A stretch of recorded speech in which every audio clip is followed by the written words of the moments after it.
बिस्मिल्लाहिर्रहमानिर्रहीम। मेरा नाम यासिर जैदी है। आजकल हर जानिब शोर है 18वीं तरमीम में तरमीम का। गवर्नमेंट बार बार इशारे दे रही है कि वो 18वीं तरमीम में अमेंडमेंट लाएगी, और बार बार कहा जा रहा है कोई सहीफ़ा आसमानी थोड़ी है। 18वीं तरमीम इंसान का बनाया हुआ कानून है, वो तब्दील हो सकता है। आइन जो है इंसान ही बनाते हैं ना, उसमें तरामीम इंसान ही करते हैं। तो 18वीं तरमीम भी तो किसी वजह से की गई थी, लिहाजा इसमें भी तब्दीली आ सकती है। ये बहस हो रही है। पीपल्स पार्टी इसकी शदीद मुखालिफ है, नून लीग भी मुखालफत तकरीबन कर रही है। अब आज की वीडियो में हम ये देखेंगे आखिर मामला क्या है। मैं आपको इंतहाई आसान अल्फाज में समझाने की कोशिश करूंगा कि मामला कोई भी खतरनाक मामला नहीं है। 18वीं तरमीम को कुछ भी नहीं होने जा रहा। ये दोनों एक पेज पे हैं, जिनका नाम है पाकिस्तान तहरीक इंसाफ और पाकिस्तान पीपल्स पार्टी। मामला यह है कि दोनों नूरा कुश्ती कर रहे हैं, दोनों आपस में लड़ रहे हैं। मैं पहले भी अर्ज कर चुका हूं, सिर्फ इसलिए लड़ रहे हैं ताकि नून लीग को नीचे दिखाया जा सके। इन दोनों ने आपस में लड़के नून लीग को बिल्कुल साइडलाइन कर दिया है। यहाँ तक कि इतना मजबूर कर दिया है नून लीग को कि वो शहबाज शरीफ साहब फरमाइशें करके कभी जंग अखबार को इंटरव्यू दे रहे हैं, कभी जावेद चौधरी की मिन्नत अल्लाह करके उसे कहते हैं मेरा इंटरव्यू ले लें। यानी नून लीग को कॉर्नर कर दिया गया है। आपस में एक दूसरे के खिलाफ हो गए हैं, बज़ाहिर एक दूसरे पर तनकीद कर रहे हैं, इसलिए ताकि अपोजिशन जो है वो उसका सारा रोल, अपोजिशन लीडर का रोल बिलावल अदा करे और अपोजिशन का किरदार पीपल्स पार्टी अदा करे। और गवर्नमेंट खुद माने भाई हमारी तो अपोजिशन सिर्फ और सिर्फ पीपल्स पार्टी है, नून लीग हमारे आगे क्या बेचती है, हम नून लीग को तो किसी खाते में जानते ही नहीं। लेकिन इसी वजह से वो कोरोना के ऊपर भी उन्होंने सियासत शुरू कर दी, सिर्फ अवाम को दिखाने के लिए। आखिर इमरान खान साहब सियासतदान हो चुके हैं, मान लें सियासतदान हो चुके हैं, इतना अरसा हो गया, दो दहाइयों से ज्यादा उन्हें सियासत में हो चुके हैं। और इसी तरह कोरोना के बाद उन्होंने 18वीं तरमीम का एक बार फिर शोषण छोड़ दिया। आज फिर हम बात करते हैं कि देखें 18वीं तरमीम को क्यों कुछ नहीं हो सकता। पहली बात देखिए, गवर्नमेंट का मौकफ लेते हैं। पहले गवर्नमेंट बज़ाहिर ये मौकफ देती है कि 18वीं तरमीम की वजह से ऐसे मसाइल पैदा हुए हैं कि बजट ही नहीं होता हमारे पास। फेडरल गवर्नमेंट पे बजट ही नहीं होता। जब बजट नहीं होगा, वो उनका जब बजट खसारे से ही शुरू होता है, सब कुछ ले जाते हैं सूबे। तो हमारा इसमें क्या कसूर है, लिहाजा इसको चेंज होना चाहिए। अब मैं इसको बड़े टेक्निकल तरीके से और स्टेट बैंक ऑफ पाकिस्तान के इदाद शुमार के मुताबिक ना इसको रद्द करूंगा बात को। लेकिन जरा सिंध सरकार का भी शिकवा सुन लें ना। सिंध सरकार कहती है वो हो लुट गए, मर गए, बर्बाद हो गए, इमरान खान ने तो बहुत जुल्म कर दिया हमारे साथ। ये किस बात के वजीर आजम है, ये तो हमें पैसे ही नहीं देते, इन्होंने तो हमारा NFC अवार्ड का हक खाया हुआ है, ये हमें पैसे नहीं देते, जो सूबों का हिस्सा बनता है वो देते नहीं, ये पता नहीं किस बात की सिंध से खार निकालते हैं। अब ये दोनों मौकफ आपने सुने हैं ना, रोजाना इसी के ऊपर बहस होती है। अब जरा देखिए इस मौकफ की सच्चाई देखिए। हुआ कुछ यूं था कि जब ये गवर्नमेंट बनी और ये IMF के पास गई, तो IMF से ने इनसे एक मुआहिदा किया। IMF ने कहा कि आप अपना जो खर्चा है ना, बजट का जो टोटल बजट होता है ना, उसका खसारा एक खास लिमिट तक रखेंगे, उससे ज़्यादा नहीं रख सकते आप खसारा। यानी 0.23% गालिबन रखी थी लिमिट, कि इससे ज़्यादा नहीं रख सकते। उस मद में खर्च करने थे PTI को, यानी खसारा हो सकता था मैक्सिमम वो सिर्फ और सिर्फ 102 अरब रुपए हो सकता था। अच्छा, जब IMF से मुआहिदा हो गया, मुआहिदे में ये था कि आपने हर छमाही में 102 अरब रुपए से ज़्यादा का खसारा नहीं करना।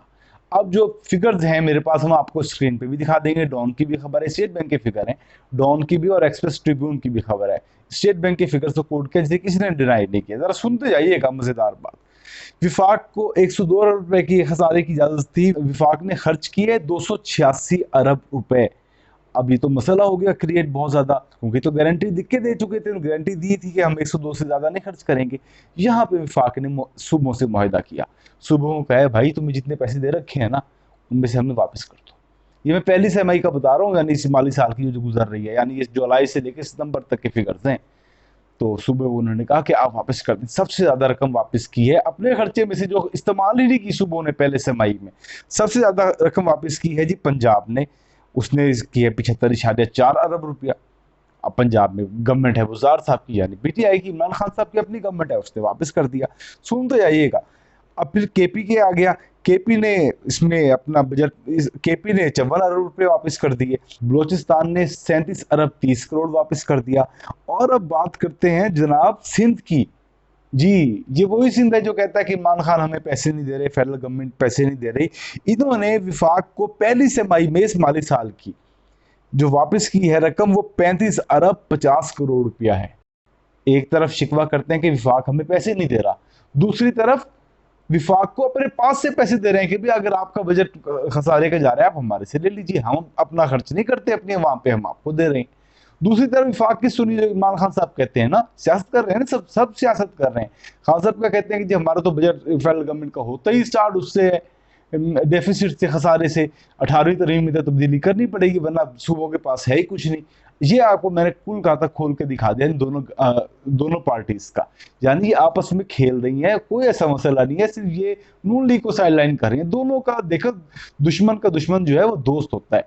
इन दोनों ने नून लीग को साइड करने की कसम खा रखी है कि साइड लाइन करना है, नून लीग को खुद लाइन लगाना है। अच्छा, थोड़ा सा अब इसके और भी पहलू को देख लेते हैं। भाई अगर पंजाब की गवर्नमेंट पीटीआई की है, केपी की गवर्नमेंट पीटीआई की है, बलूचिस्तान में भी कोलिशन गवर्नमेंट है जिसमें पीटीआई शामिल है, फेडरल गवर्नमेंट है पीटीआई की, वजीर आजम साहब बैठे हैं इमरान खान साहब।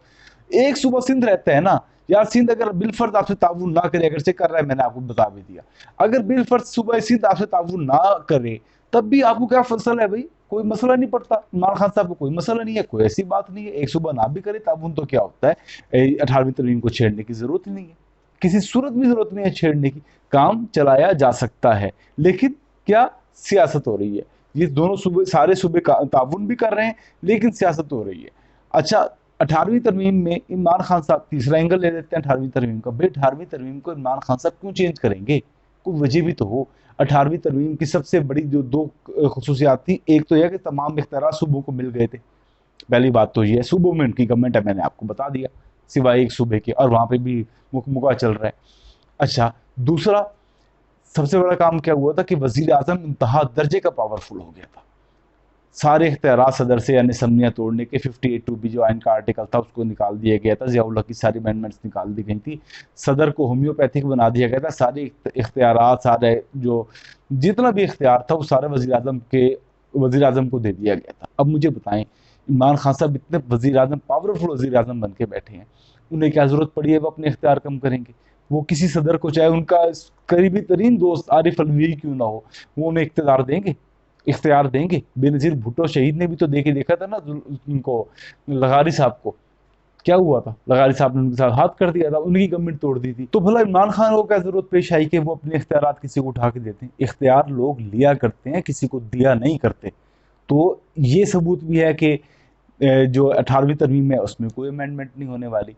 अच्छा, एक और बात भी देख लेते हैं, जो सबसे दकीक बात है, सबसे अहम तरीन नुकता है, वो ये है कि किसी भी जो हमारे इस वक्त फेडरल गवर्नमेंट है ना, इसको बिल्कुल भी प्रॉब्लम जो है ना वो 18वीं तरमीम से नहीं है। मैंने सबूत में आपको कुछ बातें अर्ज कर दी। इसको प्रॉब्लम है एनएफसी अवार्ड से। एनएफसी अवार्ड का मैं आपको बता देता हूँ क्या होता है। एनएफसी अवार्ड ये होता है कि वफाक सूबों को कितना हिस्सा देता है, पैसे कितने देता है। इस वक्त जो पाकिस्तान की कुल आमदनी होती है उसका 57% हिस्सा जाता है सूबों को, और बाकी रह गया 43%। 43% रखता है विफाक, यानी फेडरल गवर्नमेंट रखती है। ये एक मुआहदा तय हुआ है, ये लास्ट एनएफसी अवार्ड जो पीपल्स पार्टी के दौर में हुआ था। लेकिन आइन एक और बात भी कहता है, आइन कहता है कि हर 5 साल बाद एनएफसी अवार्ड होगा। ये पीपल्स पार्टी के दौर में हुआ, नून लीग ने अल्लाह के फजलो करम से इस पे काम करने की जहमत ही गवारा नहीं की, उन्होंने नहीं किया। अब खान साहब की गवर्नमेंट आ गई है, खान साहब भी काम चला रहे हैं। अगर वो एनएफसी अवार्ड रिन्यू भी कर देंगे तब भी उन्हें कोई मसला नहीं होगा, क्योंकि पहले के जो जितने पैसे पहले दे रहे हैं वो तो पहले ही वापस कर रहे हैं सूबे उन्हें, मैंने आपको सारा बता दिया। तो दूसरी बात यह है कि जो एनएफसी अवार्ड है ना, इसकी एक और शर्त भी है, वो ये है कि जितना हिस्सा आप देते हैं ना नेक्स्ट एनएफसी अवार्ड में, उससे ज्यादा हिस्सा मिलेगा सूबों को। यानी इस वक्त 57% मिल रहा है सूबों को, तो अगली दफा 57% से ज्यादा मिलेगा। ये एक ऐसी शिक हो सकती है जो आइंदा आने वाली किसी गवर्नमेंट के लिए नुकसानदेह हो। तो खान साहब को क्या प्रॉब्लम है कि भाई वो किसी आइंदा आने वाली गवर्नमेंट का मसला हल करें। उनका तो मसला हल हुआ है ना, 3 सूबों में उनकी हुकूमत है, विफाकी हुकूमत उनकी अपनी है, 3 सूबों में हुकूमत उनकी है। एक रही सिंध की बात, और सिंध का उनसे मुका चल रहा है। फिक्स्ड मैच है, बिल्कुल फिक्स्ड मैच है, आराम से खेल रहे हैं बिल्कुल। नून लीग को इन्होंने आउट किया हुआ है। जिस तरह नून लीग और अभी पीटीआई नहीं अमर्ज हुई थी, तो नून लीग और पीपल्स पार्टी क्या करते थे, पीपल्स पार्टी गवर्नमेंट में थी तो नून लीग ऑपोजिशन में थी, ये फ्रेंडली ऑपोजिशन का किरदार अदा करते थे। अच्छा, फिर ये नून लीग हुकूमत में आ गई तो ये पीपल्स पार्टी और नून लीग फ्रेंडली ऑपोजिशन का किरदार अदा कर लेते हैं। अब स्ट्रेटेजी पीपल्स पार्टी की बदली है और पीटीआई की भी बदली है।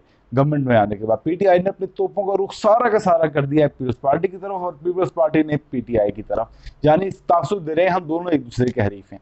अच्छा, यहाँ तक तो मैंने आपको गवर्नमेंट की और उनकी बता दी कि ये नूरा कुश्ती चल रही है। एक और टेक्निकल बात भी बताता चलूँ आपको। मोहम्मद अली दुरानी साहब पाकिस्तान के साबिक वजीर इत्तलात रहे हैं। ये इस्टेब्लिशमेंट के आदमी है, हर बंदे को पता है इनका। इनका माजी हमें पता है, जमात इस्लामी पासबान से जहाँ से शुरू हुए हमें आज तक पता है। अच्छा, ये जिस चैनल में मैं काम करता हूँ उस चैनल में ये कुलीग भी रहे हैं हमारे इनसे रोजाना गपशप हुआ करती थी, प्रोग्राम किया करते थे, तो इनसे वैसे बड़ी याद अल्लाह है हमारी। तो बगैर किसी ताल्लुक का लिहाज रखे बगैर मैं उनकी ज़रा बात को करना चाहूँगा, क्योंकि ईमानदारी की बात करनी चाहिए। उन्होंने कहा जी एनएफसी अवार्ड के ऊपर, सॉरी 18वीं तरमीम के ऊपर, ये कोई मुतफ़िका तरमीम नहीं थी। उनका वीडियो बयान बड़ा वायरल हो रहा है और सारे मेन स्ट्रीम मीडिया ने भी उठाया। वो कहते हैं मुतफ़िका तरमीम नहीं थी, क्योंकि मैंने सेनेटर के तौर पे जब सेनेट में तरमीम आई तो मैंने इसका बाइकआउट किया था। पहली बात तो यह है जनाब, आपके एक बंदे के बाइकआउट करने से कोई फ़र्क नहीं पड़ता, तमाम जमातें ऑन बोर्ड थी। मजे की बात ये थी कि आप इसके खिलाफ फैसला देते ताकि आप सेनेटरशिप से भी जाते, फिर मानते ना तो आपको, फिर आप कह सकते थे गैर मुतफ़िक है, आप तो वॉकआउट करके चले गए। दूसरी बात वो ये कहते हैं कि भाई सूबों को सारा इख्तियार दे दिया गया है, तो इख्तियार तो सारा का सारा मिलना चाहिए ज़िलों तक भी आनी चाहिए। बात बिल्कुल ठीक है, लेकिन आप ये देखें विफाक ने सूबों को इख्तियार देते हुए कितने साल लगा दिए, कितने अरसे बाद पाकिस्तान 47 से बना, चले 73 से आइन शुरू हुआ है, उसके बाद ये कहीं जाके कब, ये 10 साल पहले 11 साल पहले तरमीम हुई है, तकरीबन 10 साल पहले। अब मुझे बताएं इतना अरसा लग गया है इसको, विफाक ने सूबों को हक दिया है, तो आप क्या समझ रहे हैं सूबे फौरन दे देंगे, सूबे फौरन दे देंगे, अजला को हक नहीं, फौरन नहीं देंगे वो, इसमें भी टाइम लगेगा। आइडियली तो यह है कि इसी वक्त दे दें, बेहतर है, हो जाना चाहिए, लेकिन वो सियासत कर रहे हैं, गलत तरीके से सियासत कर रहे हैं। तीसरी बात उन्होंने जो इंतहाई गलत की है, और वो समझते हैं कि लोग पढ़ते लिखते नहीं है, ऐसी बात है, लोग पढ़ते हैं, लिखते हैं, जानते हैं।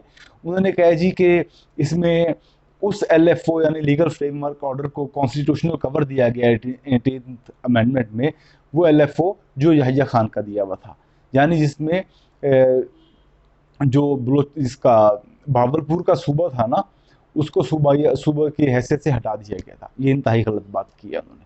देखें 1 यूनिट का जब कॉन्सेप्ट आया था, तो 1 यूनिट के कॉन्सेप्ट के बाद ये जब यहिया खान का मार्शल भी ख़त्म हो गया, मुल्क टूट गया, पाकिस्तान 2 लख्त हो गया, बांग्लादेश हमारे से अलग हो गया, फिर 73 में आइन बना था।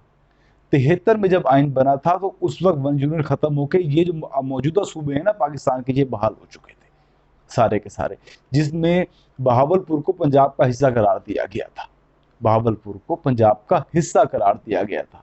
जब ये 18th अमेंडमेंट आ रही थी तो उस वक्त कहा गया कि हम 1973 के कॉन्स्टिट्यूशन को अपने ओरिजिनल हालत में वापस लाना चाहते हैं। जब ओरिजिनल हालत में ला रहे हैं तो 73 के आइन को बनाते वक्त जो बहावलपुर का सूबा था वो पंजाब के अंदर शामिल था। लिहाजा ये उनका आर्गूमेंट बिल्कुल गलत है कि LFO जो यहिया खान वाला था वो इसमें डाल दिया गया। मोहम्मद अली दुरानी साहब चाहिए कि लोगों की आंखों में धूल मत झोंकें। अब मैं आखिर में आपको दोबारा से इतना बता दूं ताकि इसका खुलासा हो जाए कि इस वक्त कोई मसला नहीं है 18वीं तरमीम का। आप ही देखिएगा ना 18वीं तरमीम का कोई मसला होगा, इसमें कोई अमेंडमेंट होगी और ना ही कोई और प्रॉब्लम होगा। ये पीपल्स पार्टी और PTI आपस में ऐसे ही लड़ती रहेंगी और इसका मसला और आपके सामने कुछ ही अरसे बाद ये सारा कुछ खुल के आ जाएगा सामने कि ये नूरा कुश्ती है। और बेचारी इस दौरान जो है ना शदीद डेंट पड़ेगा पाकिस्तान मुस्लिम लीग नवाज को। इसलिए कहते हैं कि लीडर्स को छोटी जमात हो या बड़ी जमात डील करके बाहर नहीं भागना चाहिए, पाकिस्तान में रहना चाहिए।